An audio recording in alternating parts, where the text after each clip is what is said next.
you did some work on the secrets of time and also discuss your work, which is really more on a scientific level as it pertains to the divination arts of the tarot. Let's talk about that.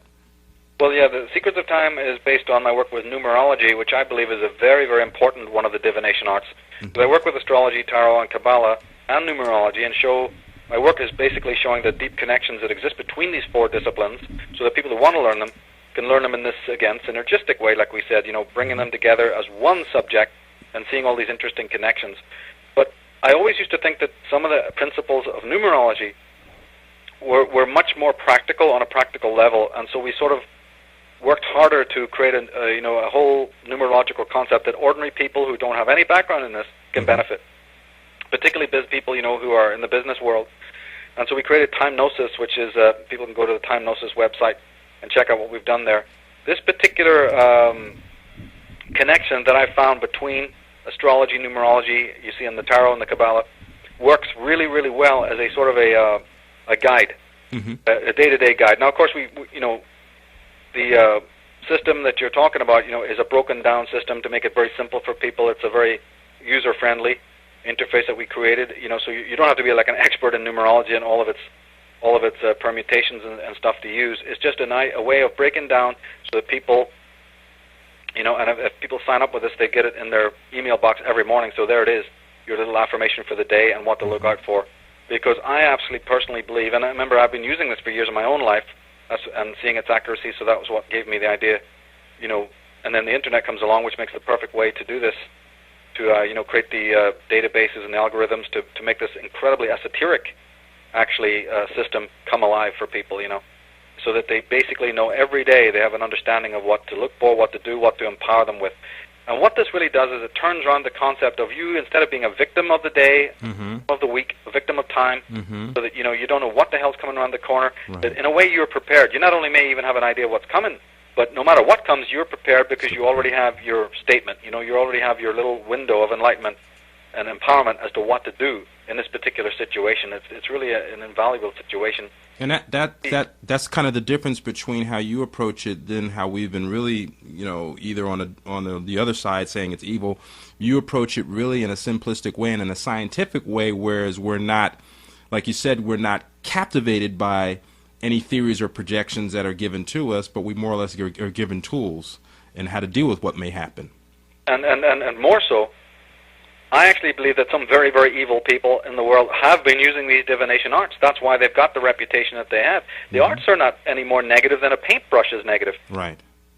But believe me, these power brokers in the world, and I mentioned this in the little infomercial that we did for the Time Gnosis system, that's my passion. That's why I went along with this. In fact, my colleague, the man who did the programming for the system, is a high-ranking scientist. He's also an internet heavyweight. This person comes from the entirely, the scientific community, and so does the third party who's involved.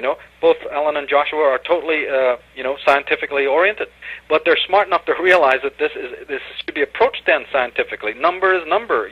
The subjective connotation you put on it is really ludicrous.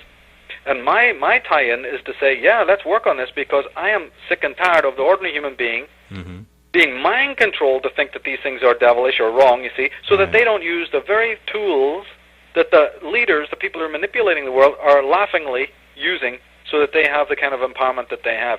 We got to turn the tables on this. That's why I'm interested in the occult. My interest in the occult is to find out what the enemy has been up to. There's nothing negative about the occult itself, but you better know that these demagogues, these sorcerers, have been using the great subjects that once were for the empowerment of the whole race. In the beginning when Christianity was in its inception, it was basically an occult religion, period. That's true. The leader was hunted throughout the world, Jesus. His groups had to meet in underground caverns. They had to use secret symbolism. They were hunted by a despotic empire, namely Rome. They were hunted by the Jewish synagogues, you see. That's right. Yeah. Tell me what was not occult about the original, Christianity and its inception. In fact, Christ even used to use parables in order to communicate to his people, etc. The whole book of Job, the book of Revelation, is in code. There's more numbers in the Bible than there is words. People, the top scholars in the world have even worked to decode some of the various incredible, intricate codes in the Bible. So this is exactly the same thing that I'm talking about. These ancient systems of gematria and numerology are tremendous sacred sciences that people, I don't care if you're coming from what background you come from, they are used to empower you in your life. But my work is basically to say, yeah, that's fine, but so many of these New Age people have promised all of this, but it's been so airy-fairy, it's been so up in the air, that when you try to work with this stuff, it almost contradicts your practical life. It's almost like right. it reinforces the divisions between your spiritual life and the practical life.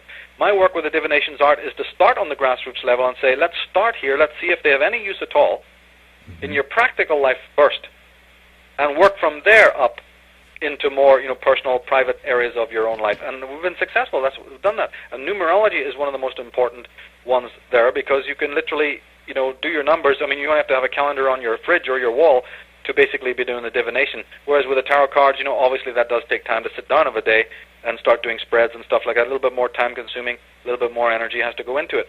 And the same with astrology. There's a little bit more energy and time, needs to be used. But with the numerology, it's pretty much instant. It's very, very user-friendly, and that's why we created a separate numerological modality to work with that, Now, you mentioned a very, very interesting illustration in terms of working with the tarot, working with future events, and kind of offering theories in opposed to mentioning prediction. And you made a comparison between offering a prediction or a theory rather than a prediction. And how you did that was that you made mention of how a cook prepares a meal. Kind of elaborate on that and how you interface that and how you educate people in regards to the divination arts. Well, one of the most important things that I brought to the table regarding the divination arts is this whole question of prophecy. Right. And prediction. Mm-hmm. I think that a lot of that is bogus. And that basically there's a difference between true divination and fortune telling. Right. And I can prove it. And that's why scientists, not only my colleagues with the Time Gnosis Project, but many other scientists that I know, they really dig what we're doing because it works for them. They can understand it in scientific terms. It harmonizes exactly with the principles that they know that the universe is based on.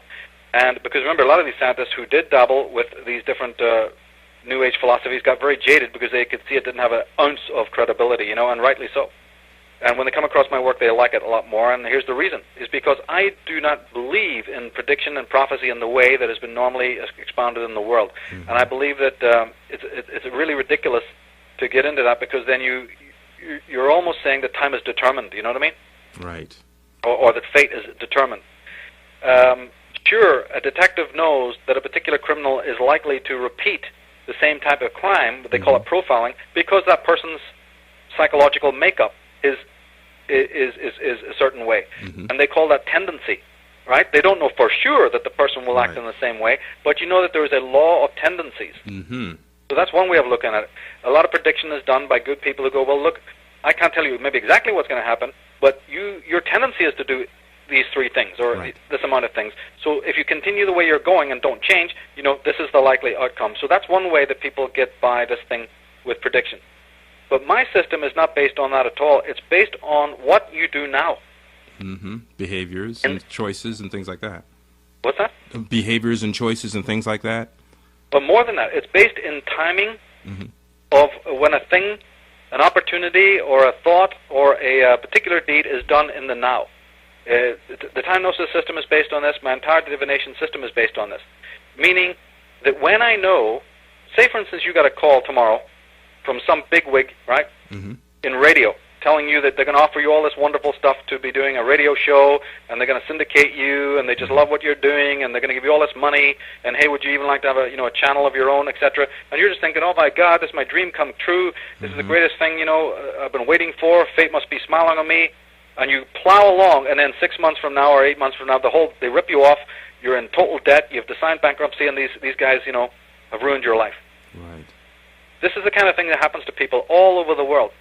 So what is your normal procedure? Somebody tells you, hey, then don't make a mistake. Go and get a reading.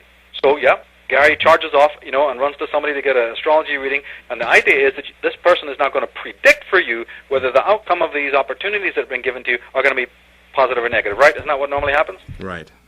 Right. Okay, this is where, you see, my work fundamentally differs. In my system, I don't make any future, sort of crystal ball gazing. Not that I'm saying that people can't do that. There are some people who are sufficiently clairvoyant enough who definitely can do that. I've had people like that in my own family, and we do know that this kind of ability does exist in a very few exceptional souls who have sort of gifted insight. But I mean, I'm talking here about the rest of the world. Are we all meant to sit back and then go, well, a few gifted people have it, what about me? My system is made for everyone, you see. Everyone can start to understand the mathematical principles that we're talking about here, not just these few rare gifted intuitives in the world. So if you came to me, the first thing I would say to you is, when did that phone ring? Just to give you an illustration, I'd say, my God, can you remember even the time that it happened? If you can't remember the time, do you remember the day? If you're failing that, can you remember even the week or the month that it happened?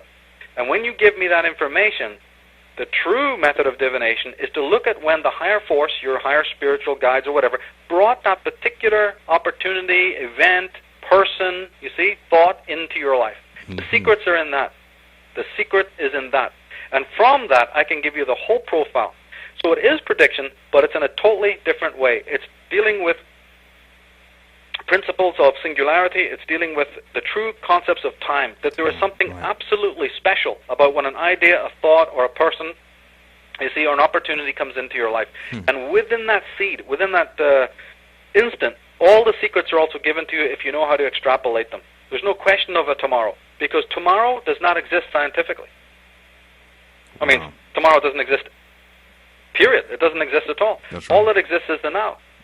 Every psychologist of repute, every scientist will tell you there is no such thing as the past, there is no such thing as the future. The trees don't grow tomorrow, they grow now. Your heart doesn't say, well, I'm tired beating now, let me beat tomorrow. Right? It beats in what is called the eternal now. So the eternal now is the fountain, it's the wellspring, it's the oracle of all knowledge. But divination has strayed away from that. You know, I bring these principles of divination back to the source.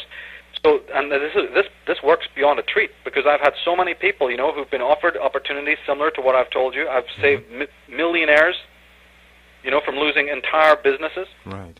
And I'm not joking you here. I mean, I can't even overstress how powerful this has been, from personal domestic things in day-to-day life to some very, very large-scale things that could have destroyed people's lives. Because you look into this, and as long, and probably the only thing what we teach in our mystery school is obviously the obvious extension of this, is that, you know, people need to remember the different times and dates that things happen to them. I mean, even down to creative ideas that they have in their brain. They should just write that down on a calendar. Today I had an idea about such and such, or, you know, write it down in their diary. But my God, absolutely, when it comes to the physical things in your life and the material things in your life, it's absolute suicide not to write that down. That's true. That is the world's astrologers and the world's, you know, so-called diviners and fortune tellers don't know anything about this.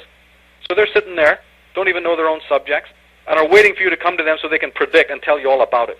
And no wonder that astrology and these things have got a bad name. It's good that it's got a bad name, because that is nothing but fakery and charlatanism. Exactly. That is fascinating, Michael, and great information.